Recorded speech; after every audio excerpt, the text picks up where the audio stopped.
Det har jag, inga problem. Jättebra.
Hi, we received, can you hear us?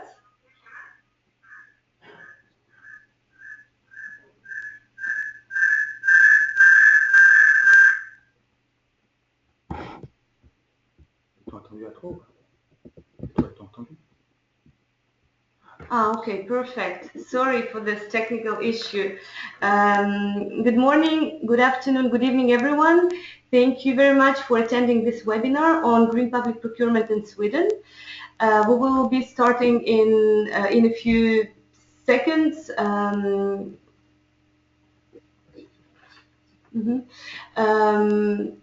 name is Irina Uzun. I work as a consultant at UNEP office in Paris. Before we start the webinar, I will give you a quick overview of the GoToWebinar tool if you have never used it before. If you, all the attendees are muted, are on listen-only mode, and if you have a question or would like to say something throughout the course of the presentation, you can raise your hand. You have a special button on the GoToWebinar control panel that will enable you to write your question, and we will read it out loud in the due course. There is also a question box where you can send your question and it will be answered during the webinar. The webinar will last for 55 minutes. It will be recorded, and the recording will be available on the 10YFP SPP program's library of webinars hosted through the SCP Clearinghouse YouTube channel. Thank you for your attention, and I would like to hand over the floor to my colleague, Mr. Farid Yaker, who is the UNEP Program Officer in charge of the SPP program. Thank you, Irina. So I'm Farid Yaker, in charge of the SPP program here in Paris at the UNEP office of the Division of Technology, Industry and Economics. And I'm really happy to talk to you and to introduce to you UNEP's activity on SPP.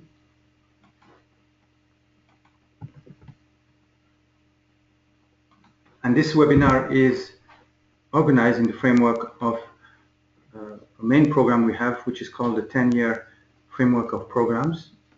Some of you maybe are familiar with this, what we call the 10YFP, which was adopted at the Rio Plus 20 conference, and which is a global framework to enhance international cooperation in order to accelerate the shift towards SCP patterns.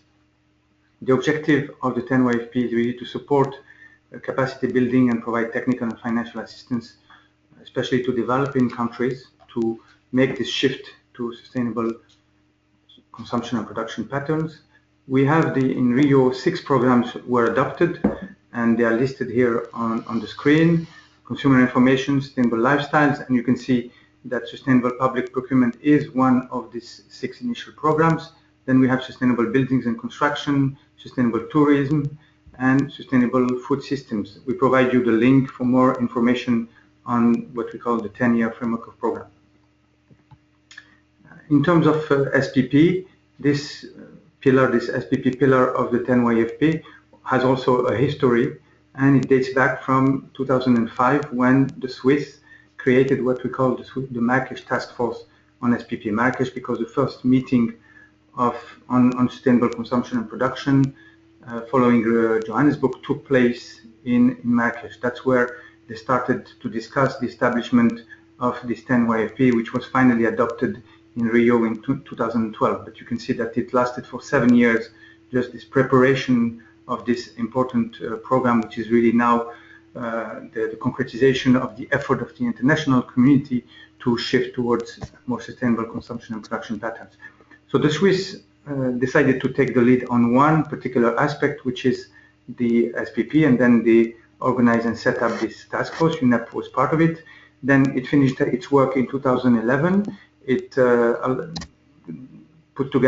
produced a methodology to implement SPP in developing countries, and also a number of principles also that were produced to explain and provide guidance on SPP implementation. Then in 2012, we decided to follow up and created in Rio, we launched what we call the SPP initiative, which was a bit the ancestor of this 10YFP SPP program, which was finally launched in New York on 1st April 2014. So what is the objective of this program, which is a collaborative platform at world level, which is trying to build an SPP community, and we would really pleased to welcome you within this community. The idea is really to build the case for SPP, to improve the knowledge on SPP, to show that it can be an effective tool to promote greener economy and sustainable development, and also to support the implementation of SPP on the ground through, for example, increased collaboration and improved coordination between SPP stakeholders. So this webinar is organized in this framework because it addresses these two objectives. Through this webinar, we're going to show you that countries are really implementing SPP and they are achieving these objectives of greening economies and promoting sustainable development. And they're doing it also by mobilizing a number of stakeholders and establishing good coordination between players. In terms of membership, so far we have 81 members, and I hope that many of you will apply. You will find the application form on the website of the 10YFP, so please don't hesitate to join this community of SPP players. Everyone that is concerned by the implementation of SPP is welcome, and you will really receive interesting information in this program, publications, and it will put you in touch with other players with whom you could organize projects and activities.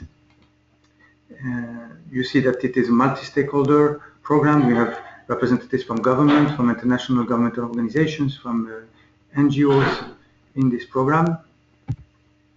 And we are implementing a work plan that dates back from the SPP initiative, i.e. 2013, that is being revised because it's a biennial plan. So here we're showing you the 2013-2015 plan, but we're working on 2015-2017 plan. And you can see that we have 4 main areas. We have the implementation of SPP on the ground, which is our main priority.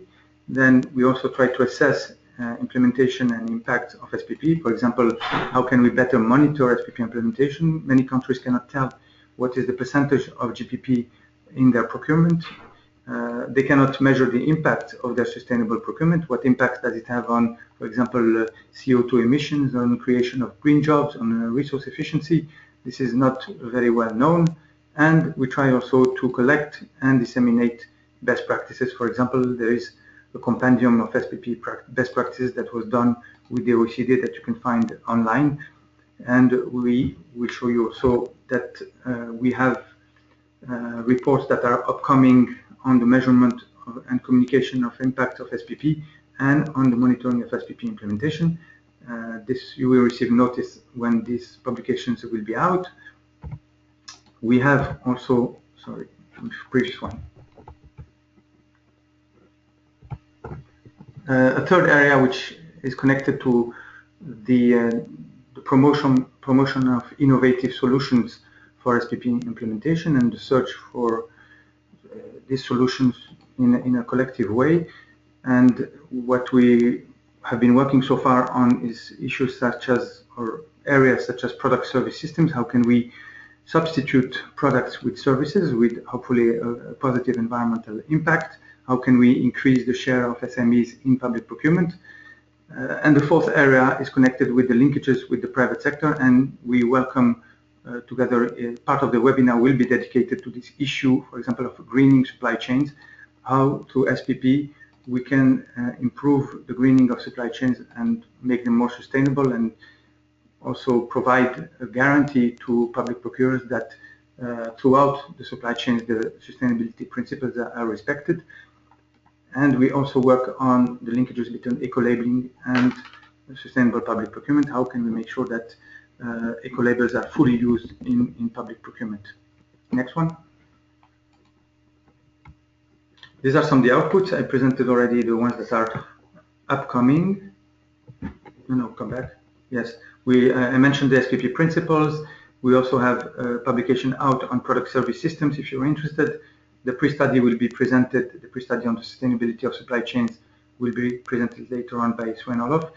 And it's interesting, I would like to point out that we are also every 3 years producing a global review of SPP GPP implementation. The last one dates back from 2013. It will really provide you a snapshot of SPP GPP implementation at world level, and also what are the main challenges, the main trends on SPP GPP implementation. Next one.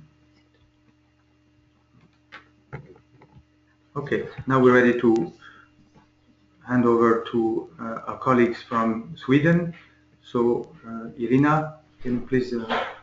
Yeah, I will give the floor. Yeah, thank you very much. Okay, thank you very much, Farid. I'm going to give the floor to Kristina.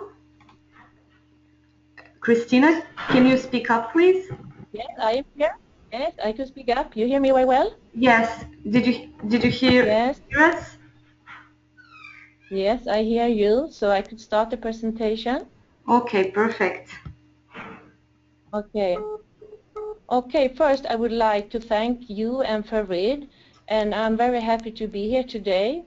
And I would like to thank you that you are giving us the opportunity to have this presentation with a focus on green public procurement in Sweden, and also discussing sustainable supply chain. And let's start just to introduce myself. My name is Kristina von Oelreich, and I'm working at the Swedish EPA as an at the Swedish EPA, and I have a responsibility for these kind of issues as a deputy head of the Department of Operational Support. And I have worked for over 20 years and have a lot of experience from working with implementing and maintaining these kind of issues in different kinds of organizations. But mainly I have worked with government agencies. And first I will give you a description of the Swedish EPA and the work we are doing according to Green Public Procurement and also Sustainable Supply Chain. And this is important because it will connect them to the survey that my colleague Annika Kleen is going to present, and also the presentation that Sven-Olof Ryding is going to give to you later on. Okay, we can take these slides, and I just want to give you some description about the Swedish EPA. And we have two offices, one in Stockholm and one in Östersund, and we are about 500 employees. And we are proud because we are the oldest central environmental authority in the world. And we also have a certification according to the international standard ISO 14001 concerning environmental management system.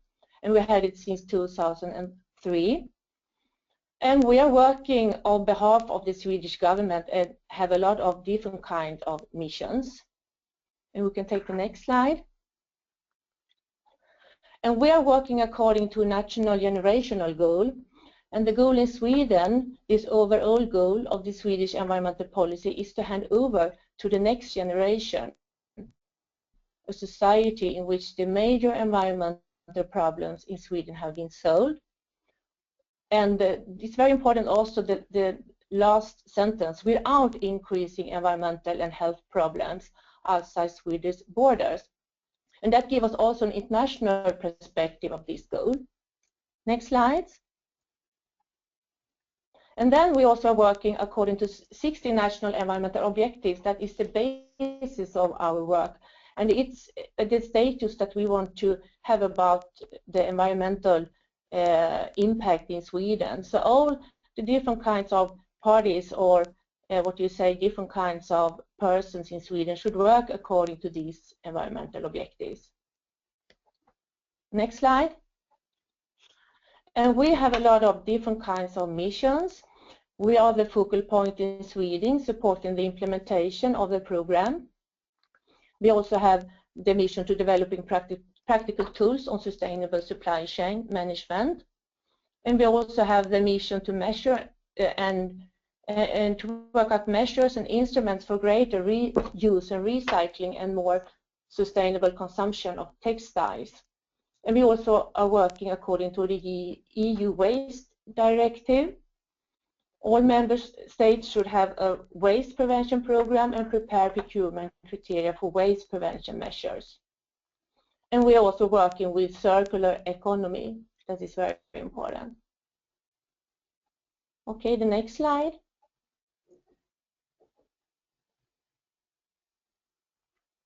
And then you can take the next slide. And our main task concerning GPP is to develop environmental policy and legislation. We are also working to ensure environmental policy decisions are really implemented. We are working with evaluation and propose measures. And we also take part in the EU work and in international environmental efforts. And we provide the government with expert knowledge. And we also have the mission to guide according to an ordinance that says that public authorities should have an environmental management system. And we also have, as a competent body, the responsibility for the EU system for environmental management system in Sweden. And we also are working also according to these international standards. We also have to look at our own public procurement and how we are working with environmental requirements in that work. Next slide. And then we also have a lot of experience, of course, working with the GPP in Sweden. And we think it's very important to always remind you what's the aim is to working with environmental requirements in green public procurement issues, and remind it in different levels, in a strategic level, but also in a very practical level. I think it's also very important to have a strong support on a national level. You need a government program for these kind of issues. And we also understand that this is a common work. You must work together. You must work with networking. And we have a lot of different kinds of target groups that have responsibility for green public procurement in Sweden. And they need to work together, of course. And then we also had seen that it's very important to focus on environmental areas. We can't have environmental requirements in every kind of procurement. We need to focus. And we have then some areas that we think is more important than other areas to work with these issues. So that's is the experience in a very short way. And then I would like to hand over the presentation to my colleague Annika. And before I do that, I just want to show the last picture. And I would like to say, I hope everyone will have a great summer. And this is from the north of Sweden. And this is my daughter. And we will just say, thank you for taking care of the environment for us. Thank you very much. Next slide. Annika? Yes, I'm here, and hello. I'm thankful to be able to be here with you and make my part of the presentation now. So you can share. Yes. My name is Annika Kleen. I'm working at the Swedish EPA as legal advisor, and as a former procurer, I'm working a lot with sustainability questions in public procurement.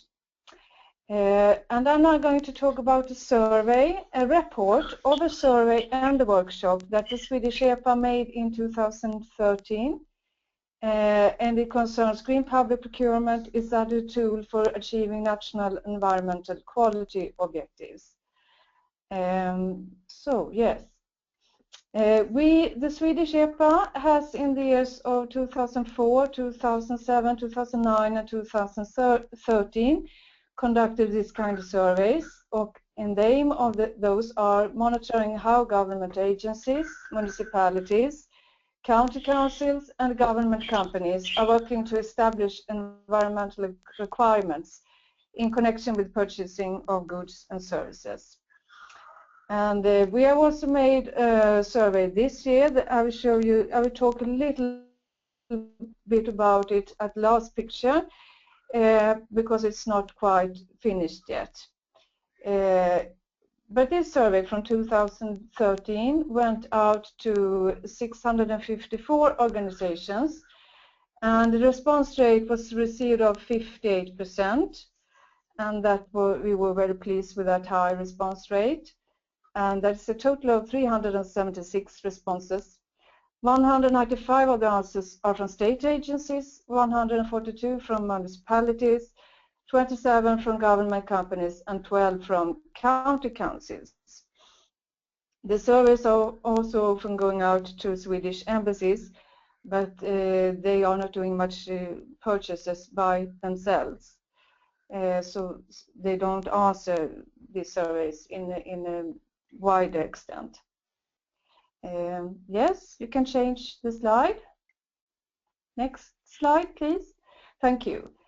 And what can you say about the conclusions of this survey? There is a lot of conclusions, and I also I have some of them in this presentation. First of all, I can say something. I can add something to this presentation. That is that half of the organizations that have answered the survey think that it's very good to work against the national environmental goals, and they are trying to do that, and they are often thinking about those goals when they are defining their environmental qualities in their procurements. And what you can see, the organizations say that there has been an improvement in knowledge of environmental requirements and an increasement in efforts to incorporate them in their purchases. Then you use the environmental requirements in different ways. 75% use them as mandatory requirements. So if the companies can't follow up to those requirements in the tenders, they can't be part of the evaluation in the procurement. So they have to show in the tenders that they can fulfill those requirements. 56 of the organizations use environmental requirements as performance criteria, and if you fulfill the performance criteria very good, you get very high score, and if you don't fulfill them good at all, you get a very low score. So that is a way, and 40% of the organizations use environmental criteria as special contractual agreement conditions, and that is that you have to fulfill them if you have won the procurement, but before the contract is signed, you have to show that you are able to fulfill this requirement. And 3% of the organizations are using environmental criteria in other ways. I can't tell you an example of that right now, but there are other alternatives. The majority of the organizations have governing documents such as purchasing policies, and that specify the purchases should be environmentally compliant, and that you have to think about environmental requirements when you make your purchases. Next slide, please.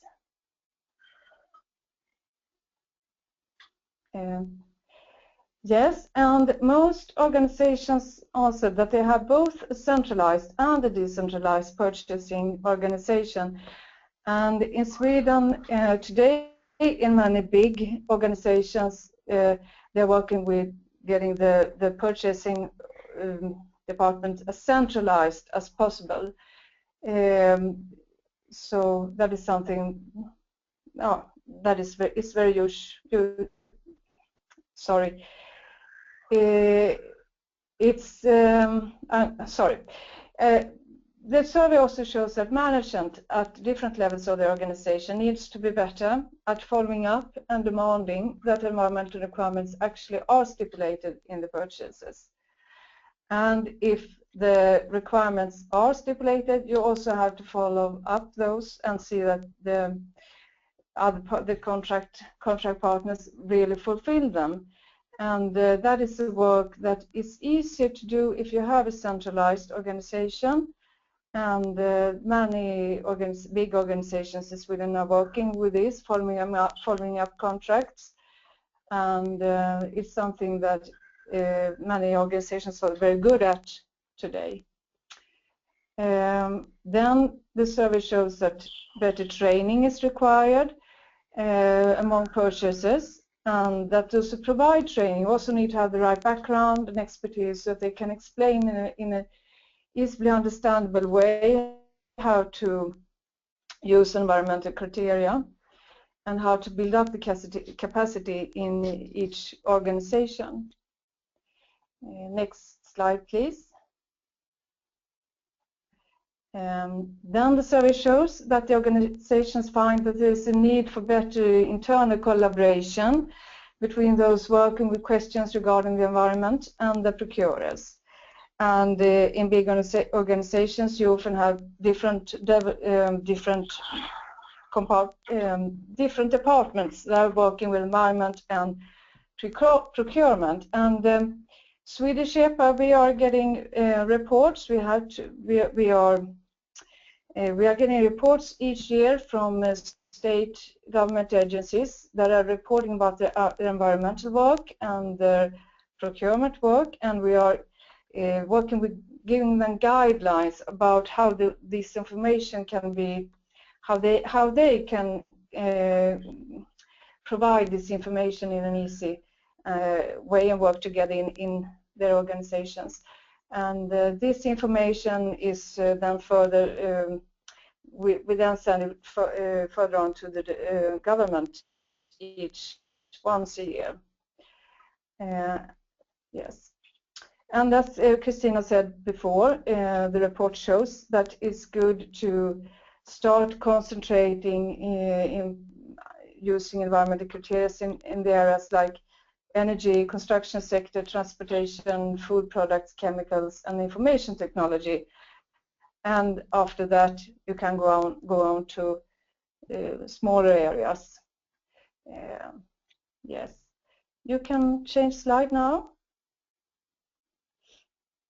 Yes, and that was it about the survey made 2013, and I just want to show you a picture about this survey made this year, which isn't published yet. The survey is finished, but we are going to have a workshop too, and the record will be published later on. And this concerns in what extent organizations are using requirements of waste management in the procurements. There is a big number, 416 organizations have answered the survey, and it indicates that those requirements are made in areas concerning construction and demolition in 42% of the cases, and the electronics in 32%. Textile should be, I'm sorry, I should say textile there. In that area is used in only 4% of the procurement purchases, and the other areas 10%, and I'm sorry to say no areas at all, 41%. But we are working with waste management in Europe, and at Swedish EPA we are working a lot with those questions. That will result in some recommendations from our side on how we can help public procurers to develop their skills in this area. That was my presentation, and now I'm going further to Sven-Olof Ryding. Thank you very much, Annika. Can you hear me? Yes, we hear you. Speak close to the microphone. Yes, right. Okay, I'll start. Thank you. My name is Sven-Olof Ryding. I'm working part-time at the Swedish EPA with the Green Public Procurement. I was previously engaged in the Swedish Environmental Management Council, working with in the same area, so to speak, but on a more operational level. I would like to say that I just made a short illustration of what we've done so far, because some of the work within the working group 4A has been completed. We have some work, I would say, in the planning phase, and we also have some suggested work in the future. Within the working area 4, which is collaboration with the private sector in maybe the table that Fredrik showed you. But I will concentrate on what we have done so far and a little bit of what we are planning for the future. So if I can have the next slide. Once my colleague Peter Norstek came into contact with the SPPI and the upcoming activities with SPP, we thought about what could we provide from the Swedish point of view, what could be our input into the UN work. And this is just a list we made quite some time ago, Peter and myself, and we thought that there is quite a lot of input we might actually be able to provide. On the one hand, we can, as we are working with different types of systems and international corporations, we could provide some sort of a global survey what type of labels, declarations and tools that are being used for the time being. We could be able as well to describe the current status and the concept of the green supply chain management as a concept as well, based on the pre-study, which is in fact the ones that we have done. We should be able to give some guidance on making best use of this type of tools, very much focusing on the need for procurers to compare information between the different tools. We could also draft a manual on the different types of labels and declarations and standards, whatever, that the procurers could make use of. And we were also quite confident that we could make use of an online tool we have in Sweden and elsewhere in the Nordic region on what we call the CSR compass, working with corporate sustainable issues, also as a very hands-on practical service for procurers. So that was how we started to discuss, and we have, if you take the next slide, we thought that this work could be developed in some futures in the stage process, and the ones we started with, and that was the next done slide, please. during. Could you take the next slide? Excuse me, can you hear me? Yes, I just okay. Now there is the next slide. Okay, the next slide is the one with the 3 steps. The 4A, I should say, is the 4A is what we call the green supply chain. Part of the 4, which is the collaborating with the private sector, and we have a 4B also, which deals with eco labels and sustainability standards. But now we focus on the 4A. And the step 1, the pre-study, where our aim was to identify both the drawbacks and pros and cons and so forth, has been done, and I should come back to that quickly. We are right now in the planning phase with a concept note, discussing that with the UN team about preparing an online service with a sustainability compass, and that's why we could add the social dimension and the environmental dimension into the existing CSR compass and other tools available as well in other countries. And we also just briefly started to think about maybe we should also add the step 3 to finalize the work, how to set up the sustainability compass. So that should really be launched and an ongoing service for the procurers in the future. So the next slide, which is for me number 4, just quickly say that the first step has been done, as I mentioned. The second one, we are just discussing that with the UNEP team. Hopefully we can get some acceptance for where we are quite soon. And the third step is just something we have mentioned. I think we mentioned that as well to the UN team. So if I should start just to say a few words about the pre-study, which is on the next slide, number 5. Our idea was to take a rather broad approach to the subject itself, to the Sustainable Supply Chain Management, SSCM. Try to find out the understanding what is meant, the current practice, also explore the business case, of course, that's the most important ones maybe. Describe the current experiences, which we can find out mostly in literature, of course, because this was a desktop study. We made some specific elaboration within the production of textiles and construction products, just to focus on some areas where we could find some more quantitative data as well. And of course, at the end, it was very important to suggest some areas for further improvement and something that UNEP maybe and others could take care of to improve the situation and guide procurers for us in the future. What we found out quite quickly, and actually have an example in this, the number 6 in my illustrations, just to find out that whenever we made digging into the pile of documentation on the subject, we found out it was quite a lot of different understanding of the meaning with sustainable supply chain management. So we could possibly have been working with this even for several more years than for the time that we were working with it, because it was so a lot of different types of aspects and views and so things. So the next slide is just to describe what the number 7 is, what we had to concentrate, of course, is the supply chain. And for us, it's not a full life cycle approach, because we just look at what we call upstream processes, even though of course we need to take care of the full life cycle approach in tendering processes and so forth. But for us, this is the supply chain and the information exchange within the supply chain, which were of interest for us.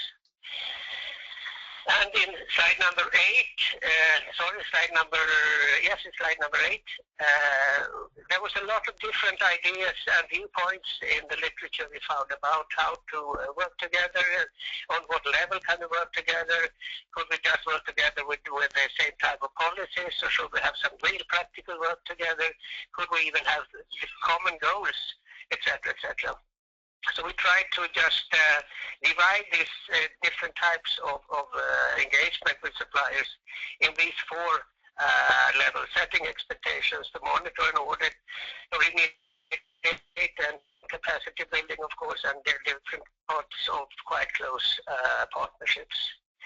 So there is a lot of opportunities indeed to work with supply chain management, even though you don't have to be very, very close to each other, but at least have the same ambition and the same goals. That would sort out a lot of the problems. My very last one on this step one is some of the key findings of the pre-study. We found out that a lot of things happen as long as we have some large companies. Some big companies with it, they have much more capacity and much more resources to be able to work practical and also lead others in the way. So that's very important to point out. And also, the closer we get to each other, the better result you will gain. So if you really do something together very close, you can certainly be quite sure that at least some of the results will be quite good and quite useful in practice in the future. Joint efforts, of course, is something which is necessary to support the progress. Then I've underlined one of them which found out was one of the issues that was mentioned several times in the literature.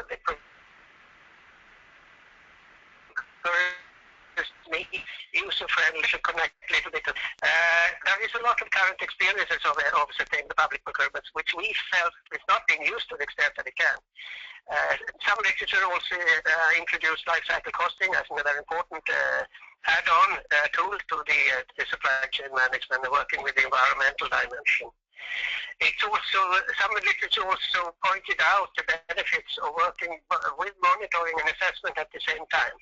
So you shouldn't do monitoring at one separate time interval and then you do the assessment and so forth. You should really work with these two in parallel. It makes much more sense as well. The value of pooling resources, of course, that makes probably sense as it is right now. And of course, the more experienced companies were with having their own management system, environmental management systems, the better they were able to handle also the supply chain management issues. So these were some of the key findings from the report. The report has been finalized. It's published on the SPP Clearinghouse homepage, I guess. So for those of you that are interested in more details, you can find it. So now I'm going to just quickly round up a little bit by saying that we are discussing a continuation based on the findings from the step one to do something more to help also UNEP and its work and also others in giving practical guidance to procurers. So we are discussing right now still another concept note with the UN team is preparing an online service with the Sustainability Compass. And it builds on the one hand that in the Nordic region, the Nordic Council of Ministers initiated the work with a very hands-on practical tool on CSR issues for the industry sector. And this became quite successful because it was made in Denmark, and the Nordic Council of Ministers said that hey, this is something that could be as well used in other Nordic countries as well. So this CSR Compass previously in this industry sector has now is now available in all Nordic countries in all Nordic languages. When we took this tool to Sweden, we also found out that we would like to add another component, not just for the industry sector, but for the public sector as well. So in Sweden and Norway, we have an additional tool, quite similar to the one, in fact, with the industry sector, but now focusing on the public procurement as well.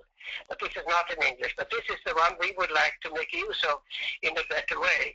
And to add the environmental information to this type of very hands-on practical tool for procurers. That's the whole idea of this step 2.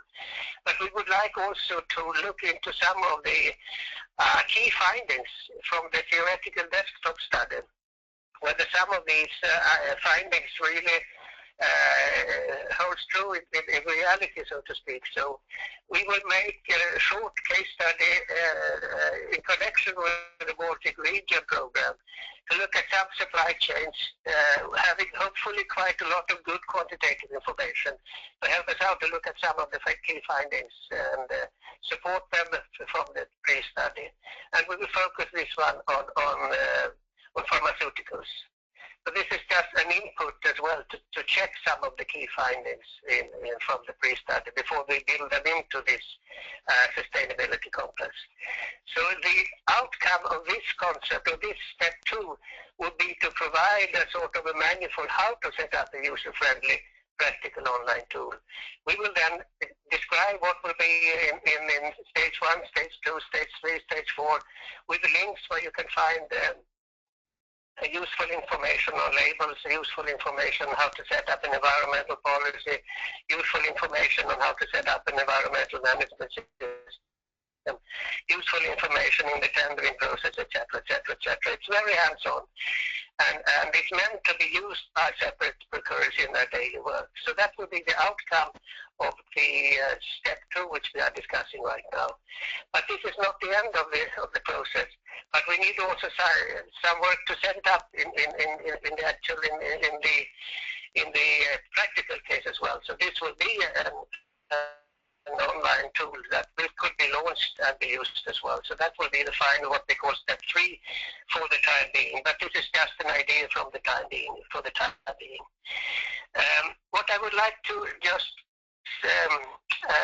finalize my presentation is that I did mention also what we call the 4B, which is the eco-label and sustainability standards.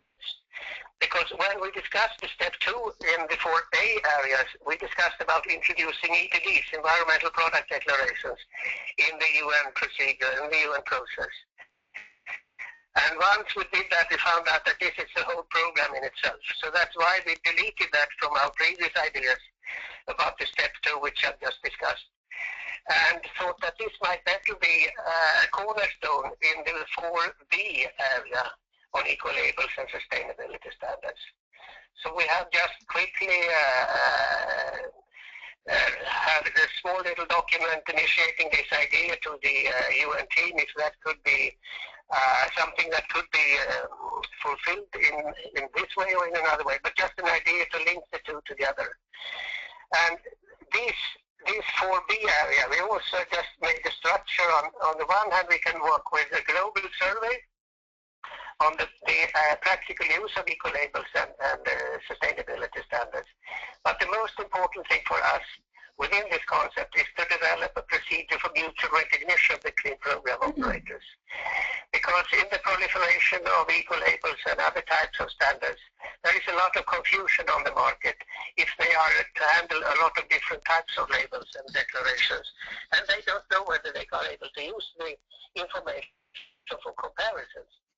Because comparisons is the real value for a procurer, to be able to compare different types of information, because that's what they're doing all the time. And there are some big international organizations already working with mutual recognition.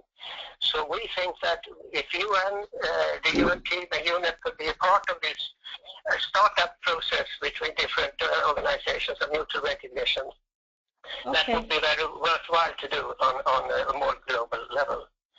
So that would be this thing we are just thinking about on the 4B area, and to link the 4A and 4B together. But that is something we can come back to if there are some interest in the future as well. Thank you very much. So that would be... Yeah. So I think that we can now open maybe the question and answer session. Thank you very much for your presentation. Yeah, I have a hand from... okay. Mm-hmm.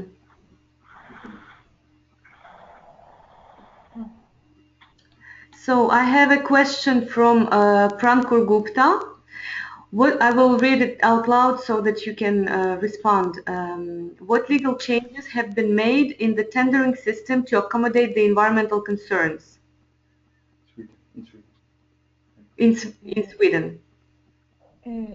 Could you please tell us that question again? Yeah, of course.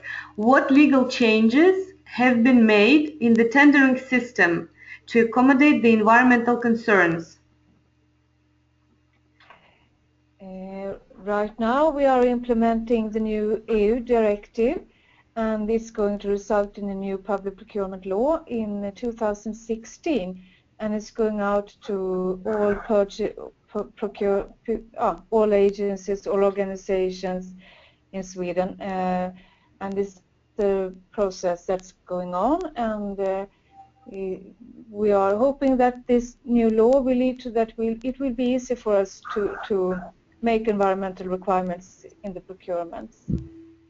Can you give some details, for example, on life cycle costing, on the use of eco labels? I think it has improvements.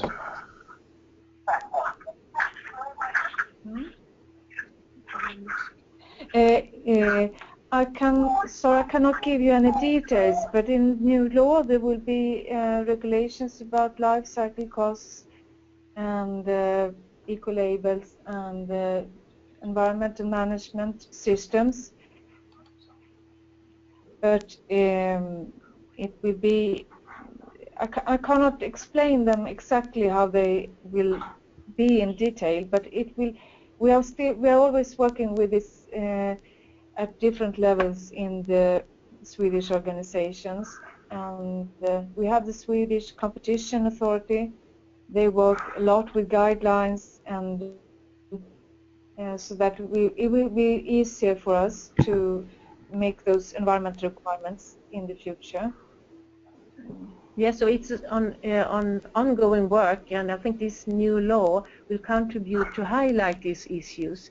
And some years ago, it was not focused on sustainable chain and so on, but now I think it will be more mature.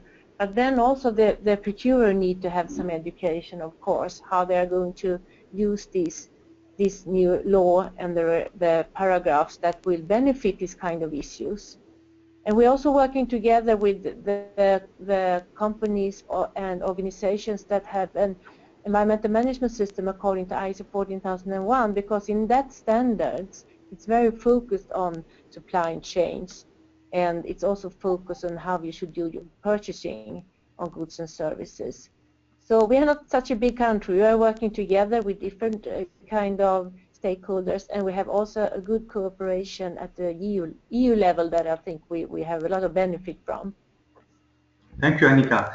We have a question then on the status on SDGs, and Kesang is asking if they are finalized.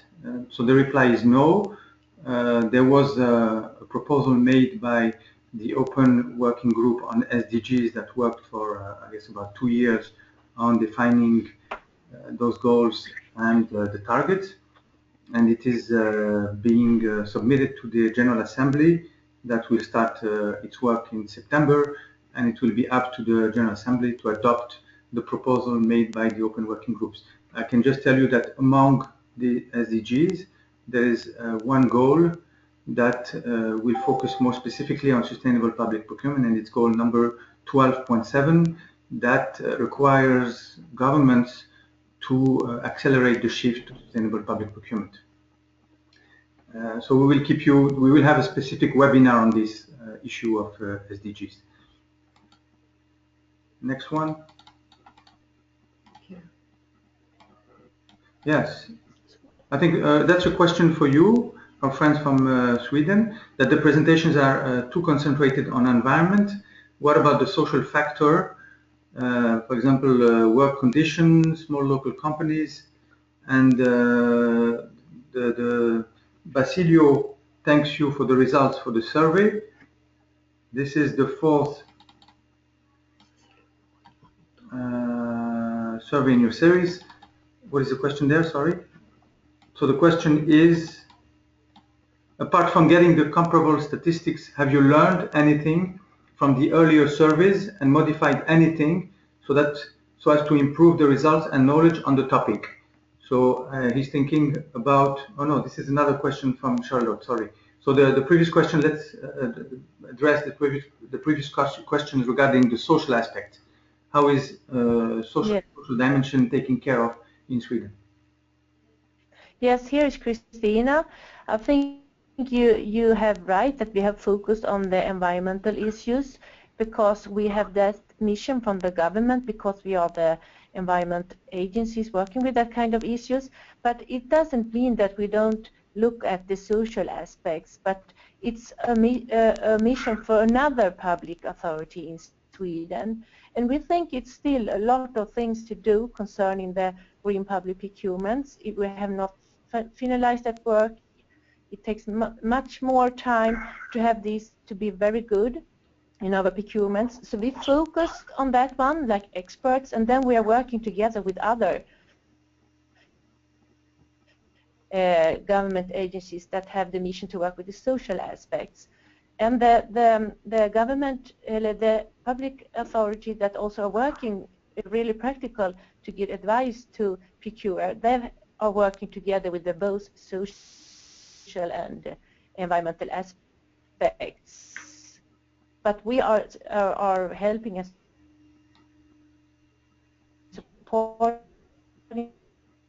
that public procurement, and then give the procure advice more practical, and the both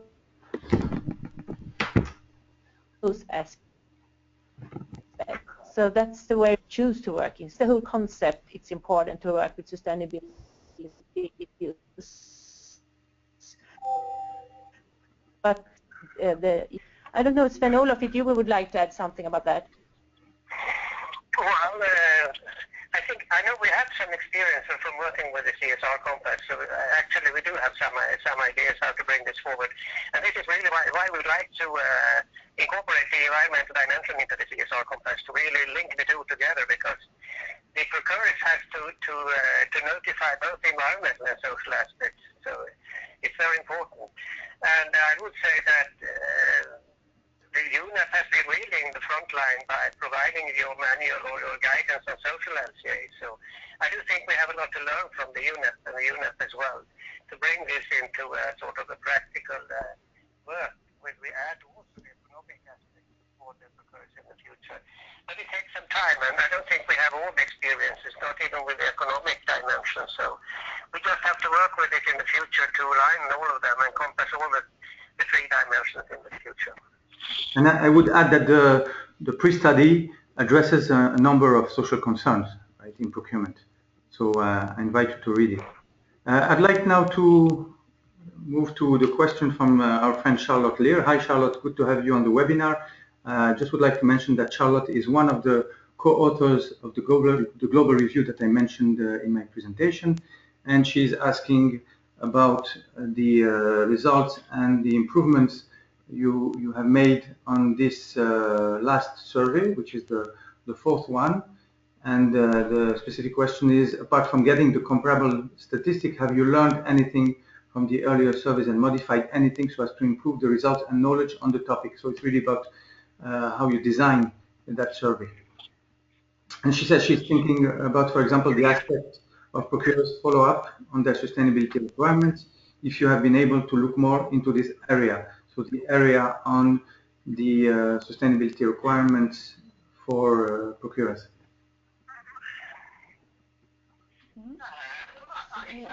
Sorry. I can mention that it's in within our plans to look at some sort of a feasibility study, to look at what's the experience we have so far with adding the social dimension into the tendering process.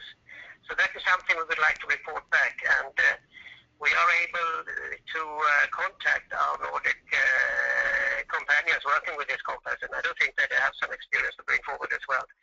So I think this could be a part of the future work that we could try to assemble and try to report back on the most critical things that obviously has to improve in the future. So that could go as a part of our ongoing work as well. I have a question now for Kristina. I said, can you hear me, Kristina? Yeah. Yes, I could hear you, and we also, Annika would like to add something about the question how we have taken care of the result from the survey that we've done in different years. Question from Charlotte. Yeah. Thank you. Yeah, we will ask. Okay, I'll leave it to you, Annika. Thank you. This is Annika.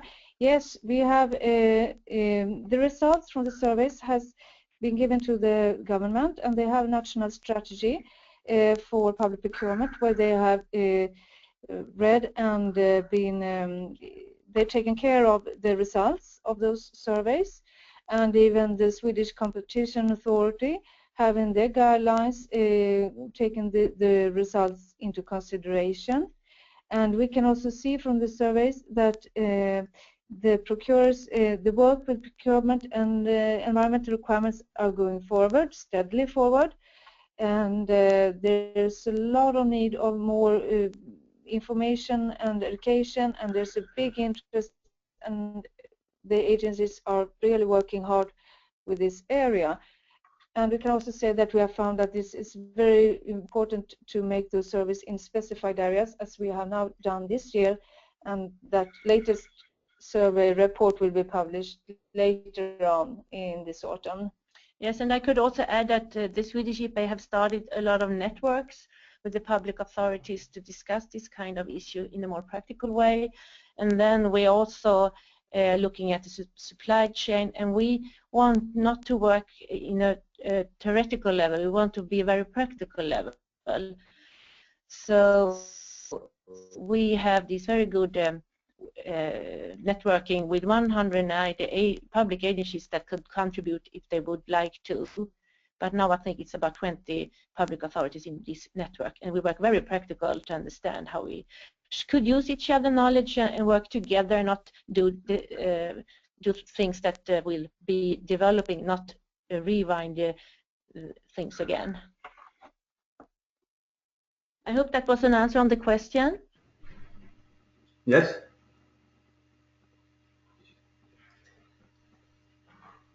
Please go ahead. Okay. Next one.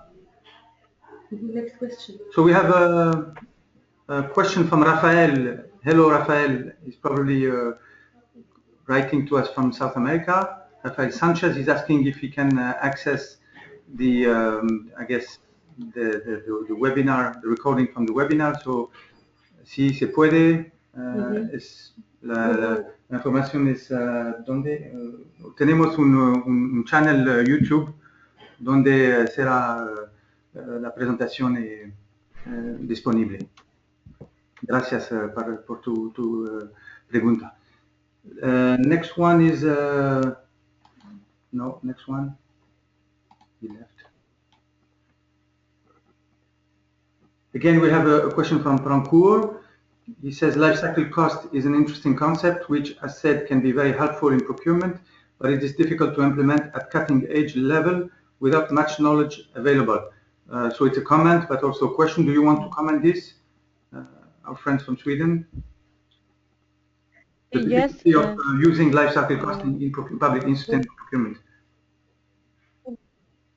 I think that's true, and I think we need it because we now have it in this new European law that you should do life cost cycles, and I think the authorities who have the responsibility, they need to develop a lot of guidelines to increase their knowledge about around the procurer who is going to use this new law and really get an understanding. So I think we have a lot to do, of course, and I know that some public authorities already are using life cycle costs, so I think we need to change experience of that. So I really agree on that. Okay, so need to exchange experience. There are a lot of seminars going on. For your information, we're setting up a group. Excuse me? We are setting up a group, a working group on the 10YFP program to discuss issues of life cycle costing in cooperation on SPP. Yes. So this will be, you're talking about information exchange, so in this group we will be providing and organizing this exchange of information. So keep... yes, that should be great. We'll keep you informed on this. Huh? You will have the ability, all of you, to register on this group. Those in priority, those that are going to or that will be members of the program. So please, all the attendees, you are welcome to become a partner of the program. The next question is from Mutia Azura Mohamed, and he's asking: is there any registration requirement or certain type of accreditation for the suppliers to fulfill in order to participate in tenders? I think this will transfer at least part of the monitoring compliance from the procurers to suppliers, companies. Do you have can you reply on this one? This is Annika. No, you can't require that tenders have to be licensed or registered, but it's good if they are, but if they are not, they can always show that they have similar environmental management systems. But it's up to, in the new law, it will be easier for the procurements to say that it's up to the tenderers to show that they have similar systems. Today, they don't have to show it, but that will be changed with the new procurement law next year. But the question is about the accreditation for tenders, right? Is there any registration requirement? No, there's no such requirement. In Sweden, do you have any? I wonder if you have some. Yeah. Maybe Mutya can ask the question. Do you want to raise your hand and ask the question live, Mutya, if you want? Yeah, we have unmuted you. Mutya, you're welcome to speak. We can hear you. Okay. Well, this is Annika again. I can just clarify that you never have to be registered as a tenderer. You always have the right to leave a tender to the procurers. So there's no such hindrance for leaving a tender. Okay, thank you. Next one, Irina, where is it? Okay, it's this one, I guess. Question from Maria Pagel-Frey. How can UNEP put pressure on the national politicians and make sure that public procurement is mentioned when issues regarding a sustainable transition is discussed? That's a good point. That's what we try to do when we support SCP policies, sustainable consumption and production policies. Also, when we will have this SDG, Sustainable Development Goal, that will be adopted hopefully in September in New York, this will really help because countries will have to report on progress on sustainable public procurement. But UNEP on its own cannot do everything, and we need to have your support in the countries also. So we need to have really a joint coordination between international organizations such as UNEP, but also regional organizations, for example, Organization of American States, and national stakeholders like you. It's really by working together that we can make sure that there is a shift towards SPP. Thank you for this question. Anyway, we're doing our best and we need your help. How are the priority areas selected in that's a very good question from Kezang in Sweden. Can you tell us something about how you prioritize the product groups that are included in sustainable public procurement? Yes, here's Kristina. It has been a work on the EU level that every country has to do this prioritized work.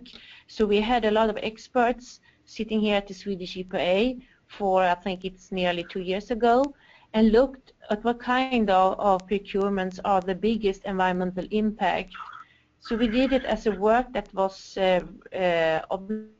obligatory from the EU level. So every country in EU have done this prioritized work. And this was one work 2 years ago, I think 1.5 years ago. And before that, it has been a lot of surveys and things that the Swedish EPA and other public authorities have worked with together to know what kind of different kinds of areas that is most important to have environmental requirements in procurements, because we need to work where we have the most significant environmental impact. So it has been a work for several years, and it's also something that you need to do at every country in the EU level. Okay, and invite, the question was asked by,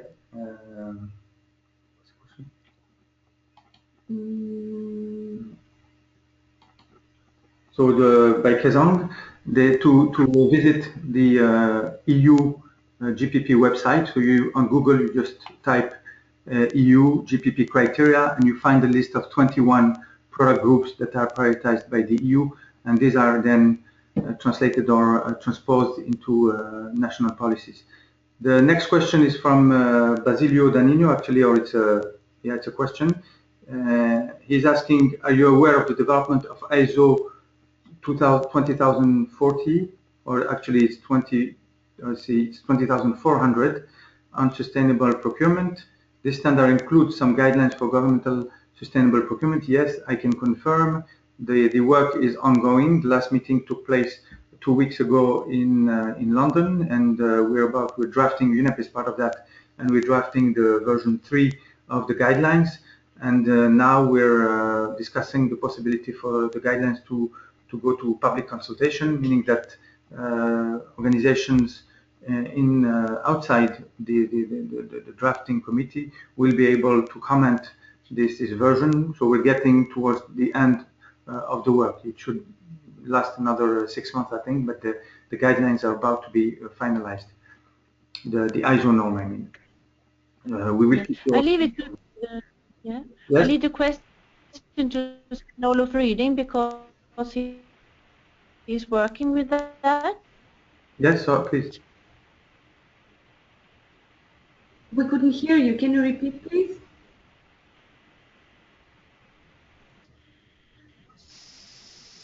So would you like to say something? Kristina or Annika, we can't hear you. Maybe try to speak closer to the microphone or send your question in the chat box. Or comment.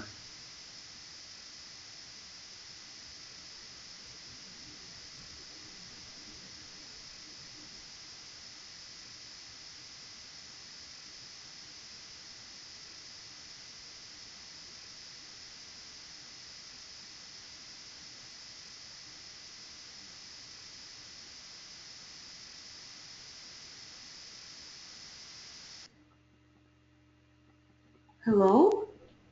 We have some problem. Hello, do you hear me, Kristina? Yes, please. Go ahead, Kristina. Yes, we had some problems, so Sven-Olof Ryding will try again to say something. Okay? Yes, I can say that we have been a part of this ISO standardization work for quite some time, and being part of the Swedish Bureau Committee, and follow this and giving input all the time. So hopefully we are bringing some of the Swedish experience into this standard. And I know that it's the process is at its very end right now, so we are still able to influence the work if we can. So it's very good that UNEP also participates. It's a very, very good sign of the global commitment. Yes, thank you, Sven-Olof, and we were pleased to participate, and we really pledge that we will be even more active in the next steps because it's important to take part in this process and to bring also our expertise.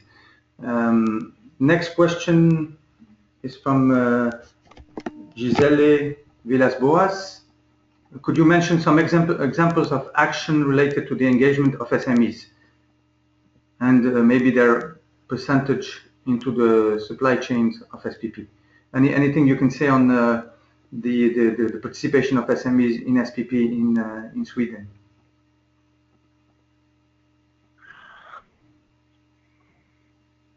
Sven-Olof, would you like to say something? I didn't really catch up with the question. Could you repeat that, or could you, Kristina, try to describe what was the question? Yeah, the question was how we are working with SMEs concerning this Green Public Procurement and the experience we have in Sweden. Oh, well,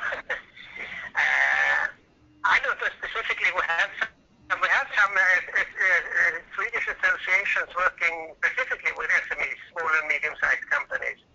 And I know that there has been a discussion for quite some time that small and medium-sized companies usually find it quite difficult to be a part of public procurement because it's complicated, it is time-consuming, and it also is quite costly. So I think that the whole idea with the new EU directives has been at least trying to soften a little bit about all these burdens for the SMEs, and this is something that has been underlined several times. So we shouldn't make things too complicated because then probably we will lose a lot of small and medium companies which are very capable to win some of these contracts. But this is something we have to keep in mind as well. Yes, and Annika also want to add something.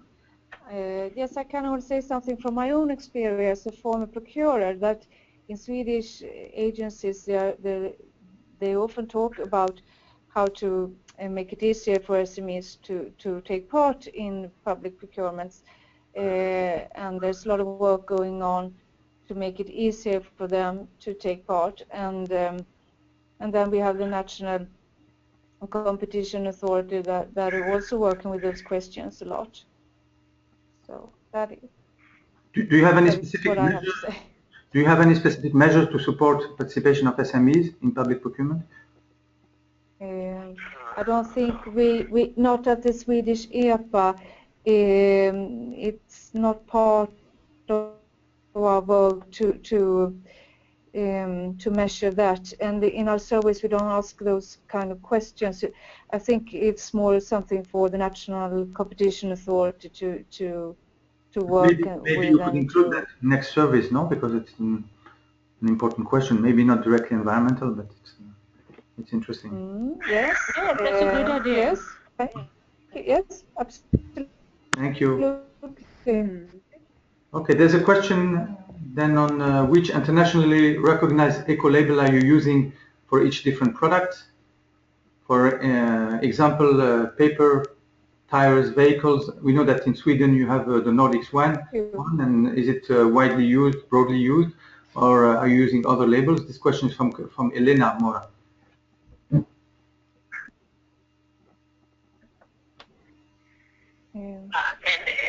Sven-Olof, yes, in fact, we do have several eco-labels in Sweden.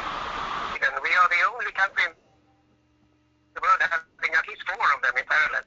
So the Nordic Four is just one, the EU Flower is still another one, and we have something called Good Environmental Choice, which is a third one, and then we might add as well the TCO development, which has a label on computers and screens and so forth.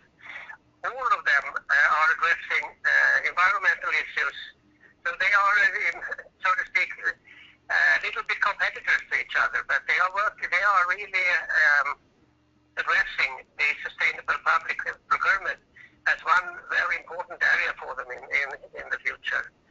So I guess that the eco-labels will be used more widely in the future in Sweden. And you have also you're the champion of the EPDs, right? And in SEMCO and EPA. I mean, you developed you're really also very active on that with the environmental product declarations, right? Yeah. Can you say a word on this? Not just that. I'm quite clear to say that you shouldn't mix up eco-labels with a declaration or an EPD or whatever you would like to call it.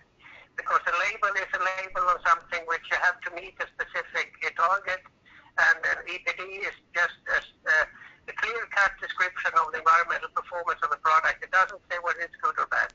Okay. There are 2 different types of addressing environmental information to procure, and you can use either one. It's just that you shouldn't mix them up because they have some little bit of a different message.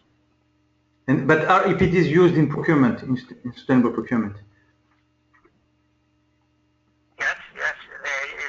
The environmental, the labels are used quite frequently, I should say. And when I worked with this with SEMCO, we also added that as a sort of additional information in connection with the criteria, which one of the eco-labels that would suit best to be used as a proof of evidence. So we have been able to push for making use of eco-labels where they're valid to be used for it. So we are really pushing for it.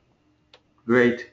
I think we're getting to the end of this webinar, which has been very rich and informative. So I would like to thank our Swedish colleagues, Kristina, Annika, and Sven-Olof for really great presentations and very active and good responses to the various questions.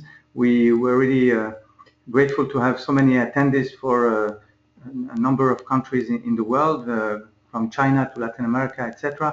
We had over 50 participants. It was really a well-attended webinar, and I thank you all. No, Irina tells me that we had 70 participants at the beginning, so really rich and very well attended. So thank you very much. Maybe you want to say a word from Sweden?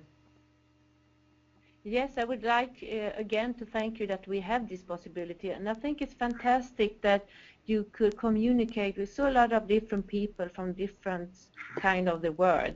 and it could give a very good opportunity to exchange experience that we all need to do. So I'm very happy for that, and I'm also happy for Farid and you, Irina. You have helped us a lot to make this possible. So thank you again, and for all the good questions. We have a lot of good things we will take home now and discuss. So thank you for your contribution, all of you. Yes, and I, Annika, would also like to thank you very much for this very interesting webinar, and it was very interesting to be part of it. So thank you very much. Sven-Olof? I have nothing more to say. I just fill in. I feel exactly the same as Kristina and Annika. It's fantastic to lie in your bed and have a contact with the full world. It's just fantastic. Yeah, thank you very much. Thank you very much. Thank you very much. I would like to remind everyone that this webinar has been recorded and will be made available. We will be sending a follow-up email with the presentation and the links to this recording and to the SAP Clearinghouse. And we will also be sending the contact details of the presenters if they agree to share them. And you will be able to contact them and ask your questions if you have any further questions. Thank you very much. Have a good day or good evening, and come back to our future webinars. Goodbye. Goodbye. Bye. Goodbye. Bye-bye. Hej Sven-Olof. Tjena. Bra. Avstängt.